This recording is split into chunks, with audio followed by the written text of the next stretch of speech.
Prosseguindo aqui, ó, estado hiperglicêmico hiperosmolar. Já falamos da cetoacidose, já desenvolvemos um pouquinho, níveis de glicose acima de 250 mg por decilitro, uso inadequado ou nenhum uso aí de insulina, alimentação incorreta, nível de glicose no sangue aumenta, e aí o que o corpo faz? Pô, tô precisando de glicose aqui, ó cérebro. Manda insulina aí, manda o pâncreas gerar insulina. Pode deixar. Aí começa lá, o pâncreas não consegue liberar, não dá certo. Aí ele avisa, ô cérebro, pô, tô precisando aqui de energia. Tá faltando. Aí começa a liberar a glicose armazenada. E o nível de glicose ó, só vai aumentando. E aí ele começa a degradar lipídio. Começa a degradar ácido graxo. E dessa degradação, dessa quebra de ácido graxo para provocar energia, para produzir energia, gera a produção de corpo cetônico. Leva a uma complicação de diabetes que é cetoacidose. Agora, o estado hiperglicêmico hiperosmolar, como o próprio nome diz, hiperglicêmico. Taxas de glicose vão estar assim altas. E você acha que quando fala alto, você tem ideia de quanto que é? Você tem noção de quanto que pode ser um estado hiperglicêmico? Porque a gente falou de cetoacidose, tá? A condição aí de acima de 250 mg por decilitro. Sendo que a taxa normal, assim, bababá do dia a dia, pode chegar até a 200. 199. Assim, sem controle nenhum, sem cuidado nenhum. Porque se tiver em jejum, rigor, é tudo diferente. Mas imagina o estado hiperglicêmico. Hiperglicêmico, esse estado hiperglicêmico. Se tá falando desse jeito, é porque taxa é alta. Não. É muito mais que o que você falou aí agora. Eu tenho certeza que você nem faz ideia de qual que é o valor. Quer ver só? Quer ver que você não faz ideia? Estado hiperglicêmico hiperosmolar ocorre com uma hiperglicemia acentuada com valores altíssimos, 700, 800, 900, 1000 miligramas por decilitro de sangue. É quase eu falar que vai ter 1 grama de açúcar por decilitro de sangue. Olha a quantidade que é de açúcar. Ocorre uma desidratação gravíssima no corpo, hiperosmolaridade sanguínea, porque o aumento de açúcar na corrente sanguínea vai fazer com que haja uma hiperosmolaridade no sangue, um aumento muito grande da taxa de osmose, ausência de cetose grave e, claro, nível de consciência alterado. E o coma nem sempre vai estar presente, tá? Mas o nível de consciência vai estar lá. O estado hiperglicêmico hiperosmolar é uma complicação do diabetes mellitus, é uma complicação presente dela que costuma ocorrer no diabetes mellitus tipo 2, tá? Costuma acontecer nela. Os sintomas desse estado vão incluir desidratação extrema e confusão. A pessoa fica confusa e extremamente desidratada. O estado hiperglicêmico hiperosmolar é diagnosticado por exame de sangue, que vai mostrar aí os níveis elevados, muito elevados de glicose, tá? Com a glicose no sangue muito concentrada. E aí, às vezes a pessoa com estado hiperglicêmico hiperosmolar tem aquele glicosímetrozinho, coloca o dedinho lá.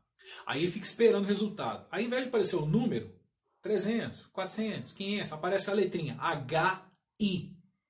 Significa height, elevado, extremamente alto, que o aparelho nem conseguiu dar o valor. Extremamente alto que o aparelho nem conseguiu fazer a leitura. O tratamento será feito com líquidos intravenosos e insulina, para diminuir essa taxa glicêmica. E as complicações que podem surgir por esse excesso de glicose na circulação é coma, convulsão e até óbito. E até mesmo o óbito pode estar presente. O fato do diabetes mellitus tipo 2 produzir aí alguma insulina costuma impedir o desenvolvimento de cetoacidose. Costuma impedir. Mesmo quando o diabetes mellitus tipo 2 não é tratada por muito tempo. Então, mesmo que tenha ali uma produçãozinha, tá, de insulina, mesmo que tenha um pouquinho, tá, dá ainda a quebra, ainda gera a entrada de glicose nas células, não vai gerar a quebra dos lipídios, não vai gerar aí uma cetoacidose. Mas no estado hiperglicêmico hiperosmolar, os níveis de glicose podem se tornar muito altos, extremamente elevados, até mesmo ultrapassar. Eu falei que chega lá, mas ultrapassa 1000 miligramas por decilitro. Imagina a situação desse paciente, da glicemia ultrapassar 1000 miligramas por decilitro. Esses níveis muito elevados, quando estiver assim, ó, extremamente alto, levam a pessoinha, levam o nosso pacientezinho a expelir um volume de urina extremamente elevado, muita urina, e vai gerar muita urina por quê? Pensa comigo. O sangue está extremamente doce. O que vai acontecer? O sangue vai estar hiperosmolar. Então o que rola? Líquidos que estão no espaço intercelular começam a ir para o sangue. Ou seja, o sangue está extremamente concentrado, então tudo quanto é líquido de célula começa a puxar, vai para o sangue. E aí, o excesso de líquido na corrente sanguínea vai fazer o que com o rim? Pois é, ele vai filtrar muito mais. E aí é que vai ocorrer essa liberação excessiva de urina, o que acaba causando uma desidratação gravíssima, fazendo com que o sangue da pessoa fique anormalmente concentrado, grosso, espesso, hiperosmolar. Assim, o distúrbio é trabalhado como o estado hiperglicêmico, pelo aumento da taxa de glicose, hiperosmolar, extremamente concentrado. O que provoca? Qual que é a causa desse estado? Primeiro, a pessoa vai suspender os medicamentos para controlar a diabetes. A pessoa, não quero tomar mais, Toninho, eu vou morrer. Como é que é? Eu não vou tomar não porque eu não sou doente. Está controlado. Não, eu estou bem, eu estou ótimo. A pessoa para de tomar. Pode provocar uma infecção ou alguma outra patologia que provoque esse estresse no organismo, que leve a esse aumento da funcionalidade, a esse aumento da taxa de glicemia circulante. Além disso, claro, alguns medicamentos, como corticosteroides, podem aumentar sim os níveis de glicose no sangue, podendo provocar esse efeito hiperglicêmico hiperosmolar. Medicações como diuréticas, as pessoas podem tomar até para tratar a hipertensão, pode agravar aí a desidratação, desencadeando esse estado. Então, peraí, não estou falando que você tem hipertensão, que você vai parar de tomar diurético, não, calma. Eu só estou falando que a pessoa que é diabética e é hipertensa, e sendo hipertensa faz uso de diurético, ela tem que ter um controle muito maior, muito mais rigoroso, para que não aumente a taxa de glicose, libere mais urina e se acentue essa liberação por causa do diurético, para controle da pressão. Então o cuidado tem que ser grande. O estado hiperglicêmico e hiperosmolar, também chamado aí de síndrome hiperosmolar hiperglicêmica não cetótica, porque não produz corpo cetônico, vai ser caracterizada por uma glicemia intensa, e aqui ó, é de 600 para cima, você joga para lá, ó, 600, 700, 800, igual eu falei com vocês, 800, 900, 1000 e vai embora. E hiperosmolaridade por causa desse excesso de glicose. Então, a osmolaridade sérica muito alta.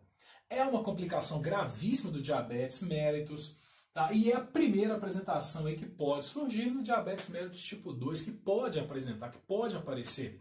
A pessoa não tem nem ideia que é diabética, ela pode apresentar um estado hiperglicêmico direto, para poder se diagnosticar, poder saber. Aproximadamente 33% dos pacientes, 1/3 dos pacientes, 1 a cada 3, com crise hiperglicêmica, pode ter cetoacidose e hiperglicemia hiperosmolar. Então, de 1 a cada 3 pacientes pode ter as duas em ocorrência.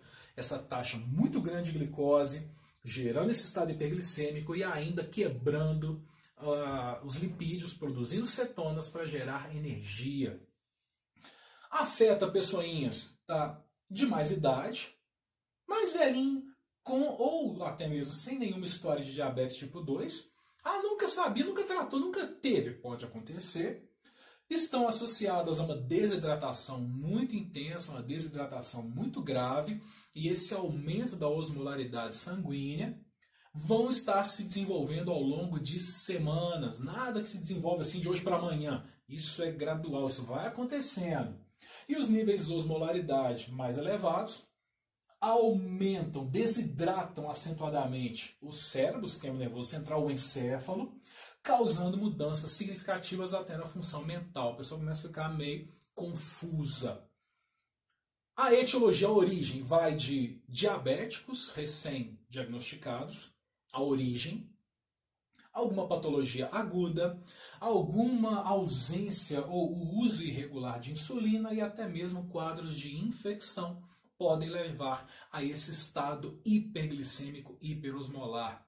E agora aqui, ó, como é que a pessoa vai saber? Quais aí são as manifestações clínicas que vão estar ocorrendo nesse estado?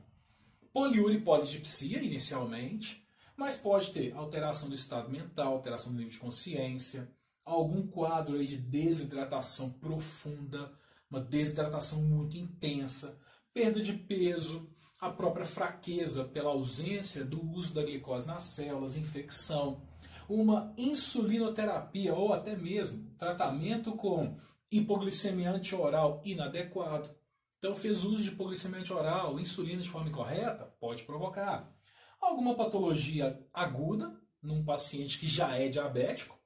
E, claro, quem está morando em asilos, pelas questões do próprio cuidado, há uma tendência de aumentar as taxas de glicemia. Eu estou falando que vai acontecer, não, tá? É possibilidade. O principal sintoma desse estado é a alteração do estado mental, é o início da confusão mental, que ele surge, que se desenvolve.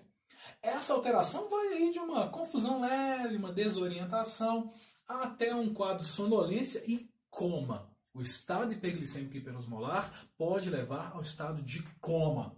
Algumas pessoinhas terão quadros aí de convulsão ou até mesmo uma paralisia parcial temporária, podendo aí parecer que a pessoa está tendo um AVC, um AVE. Até 20% das pessoas vão a óbito. Tá? Então, às vezes, a pessoa está tendo uma paralisia momentânea. Ah, está tendo AVE! Pode ser o estado hiperglicêmico hiperosmolar. Vai que a pessoa estava desidratada. Vai que ela estava com um aumento excessivo da diurese, perda de peso considerada.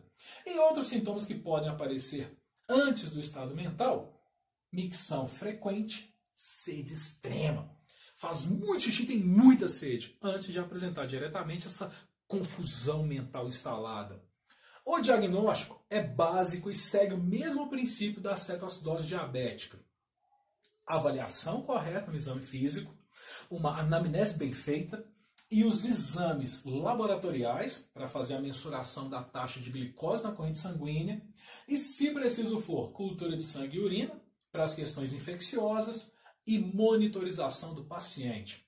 Aí já tem uma ideia do quadro e da condição dos níveis de glicose na circulação sanguínea. Para tratar desse paciente é UTI, internação, hidratação venosa rigorosa, a soroterapia intensa, reposição hidroeletrolítica, administração de insulina EV, que eu já falei, diagnóstico de problemas que já existam, que levou a esse quadro, e, claro, ações preventivas. As complicações mais comuns dessas alterações. Quais são as complicações que mais surgem quando os níveis de glicose estão muito altos, estão acentuados, e esses níveis acentuados vão trazer consequências? Hipoglicemia secundária, até mesmo pelo uso inapropriado. Nossa, está muito alto a taxa de glicose, insulina. E aí administra uma quantidade muito grande, excessiva. Aí pode provocar um efeito contrário. Pode reduzir excessivamente. Hipotassemia, que é uma redução aí das doses, tá, de potássio pela aplicação, pela administração inadequada de insulina ou até bicarbonato de sódio. Hiperglicemia secundária, interrompendo, claro, a administração de insulina, sem alguma cobertura correta de insulina subcutânea, ou sem o manejo do uso de insulina para manutenção da taxa de glicemia. Administrou, abaixou, parou. Então pode ter aí uma hiperglicemia depois. Hipoxemia, diminuição da taxa de oxigênio, edema agudo de pulmão, pela condição do aumento de volume circulante pelo sangue, hipercloremia, devido à infusão excessiva de líquidos, de fluidos, e para trabalhar com prevenção dessas duas complicações. Pontos chaves para se pensar nos distúrbios de glicemia sanguínea. conscientização. Levar o paciente a estar consciente, a estar lúcido, a saber do seu quadro e o que pode acontecer. Acesso aos cuidados médicos no caso de necessidade. Então isso é importante até mesmo para evitar as complicações. Mais informações para que o paciente saiba o que fazer quando houver aí um episódio de hiperglicemia nessa patologia e comunicar de forma emergencial aí com profissionais de saúde. O ponto-chave a ser pensado nessas alterações de glicemia é o conhecimento, o autocuidado e a informação. Se a pessoa detém conhecimento, se ela realiza o seu autocuidado e se ela tem as informações necessárias sobre o que ela faz, sobre o que está acontecendo e se ela foi responsável por chegar no estado que ela chegou, as condições de assistência são fundamentais. As condições de assistência serão mais rápidas. E a família, ela precisa de participar do processo, uma vez que grandes complicações associadas a estado hiperglicêmico e hiperosmolar ocorrem pelo diabetes tipo 2, a diabetes mellitus, que é mais comum de ocorrer nos adultos, justamente pela não adesão ao tratamento ou pela falta de cuidado. Então, o conhecimento é a base essencial para realizar os cuidados e, principalmente, a prevenção dessas complicações. Turma, um abraço, até!